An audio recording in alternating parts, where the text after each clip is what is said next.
Hi, this is Corey, and here's a NavisWorks training video on the selection tree. So, the selection tree is something we work with all the time when we're in NavisWorks, and there's a few things that we can go back and figure out that will make our time in NavisWorks more effective. The points that I want to cover here today are the various levels in the hierarchy, using shift-click, setting our selection resolution, the tabs, and then effective navigation in the selection tree, some things that I've picked up over the years. So jumping into NavisWorks, selection tree is up here, and if you go to your standard view, the view, load workspace, and the NavisWorks standard, I'm always used to seeing my selection tree on the left-hand side. And we know at the base level of this hierarchy are the various files that have been appended to our NWF. And they've all been created by some various authoring tool. So within each file, we have an object hierarchy. And this object hierarchy is dependent upon the authoring tool that we're working in. So Revit's going to have a different object hierarchy than CAD versus SketchUp versus Tekla. And also these are some older files from Revit that we're working with here. And the newer objects, we have the option to split up by family and type, and then also determine whether or not we break it up by level. In Revit, it's a little bit interesting to see what is this thing actually based on. What is this first level, 7th level, 4th floor? That's actually based on how that model was broken up in Revit. So this wall, for instance, it says it's on the 3rd floor, but this is one of those exterior walls that goes from the 3rd floor all the way up to the roof. It just lands on this level in the object hierarchy.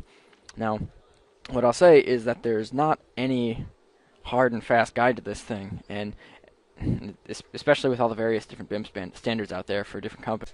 So it's up to the person running NavisWorks and viewing the model to understand their particular object hierarchy that they're dealing with.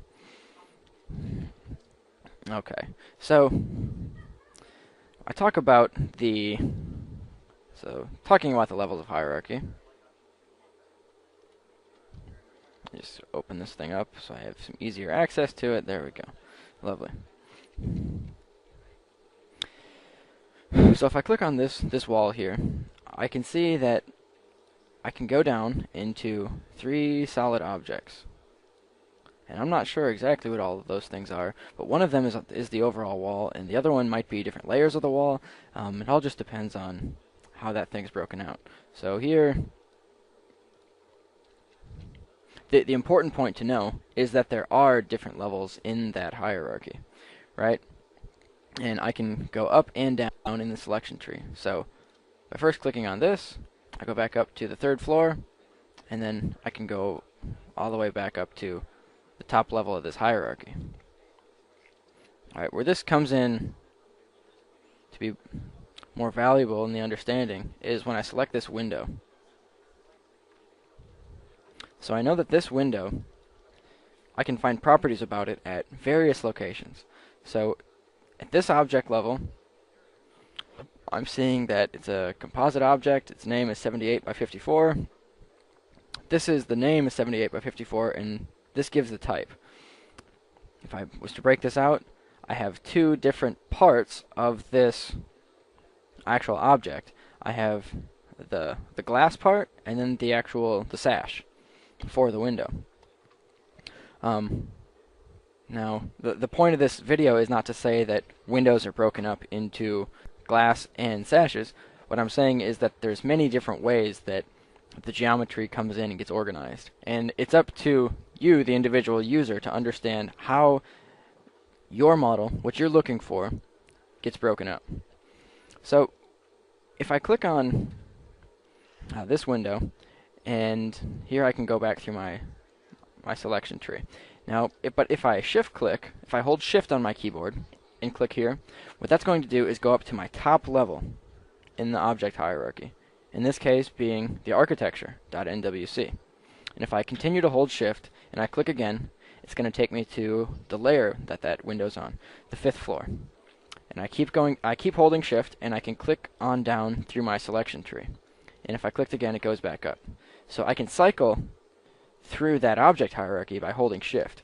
And that can be a very helpful way to, 1, select back at my architecture level, or 2, to navigate back on through the selection tree at all the various levels to get the actual properties that I'm looking for. Because if we go here, we get, this is where I'm finding that the type, it contains windows. If I was to continue to go down here, I may not get anything in my element that has the type that contains windows. Right, so this becomes especially important when we're doing our find items and creating our search sets, that it's just important to understand your data structure. Can't drive that point home enough. So shift plus left click, an important thing. I talk about the setting our selection resolution. So when I right click on this object, what this is going to do is set my selection resolution for the whole model that I'm working in at the current time. So I can set, currently it's selected to my last object, and that's why every time I click on this, it's going down to my last object.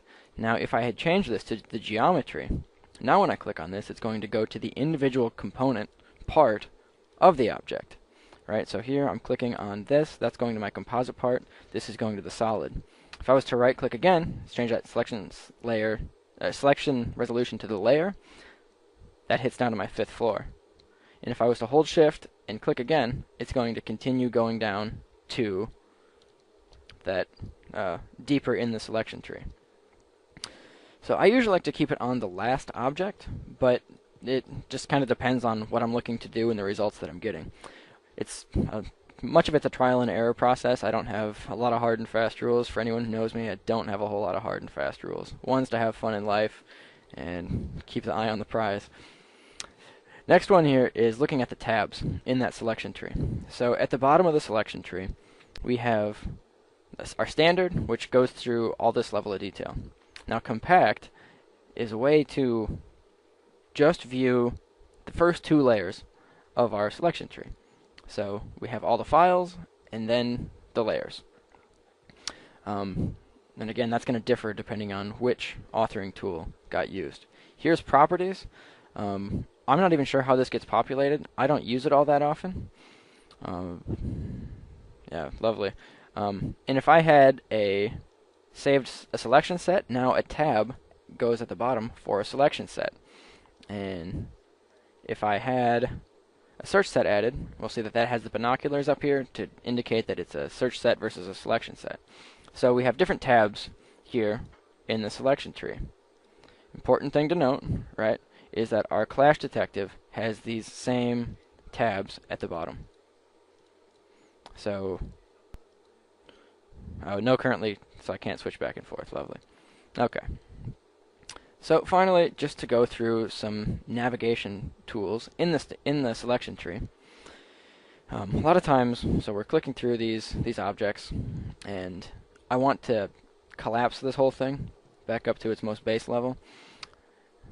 So what I do is click on here on the object, and then I hit the left arrow on my keyboard, and if I just keep doing that, it will eventually collapse back up to the standard selection tree. That's the fastest way I've got it. A lot of times I drink too much coffee, so it's hard for me to click on each of these little minuses. Geez, look at that. But if I just hit the left arrow, that works fantastic.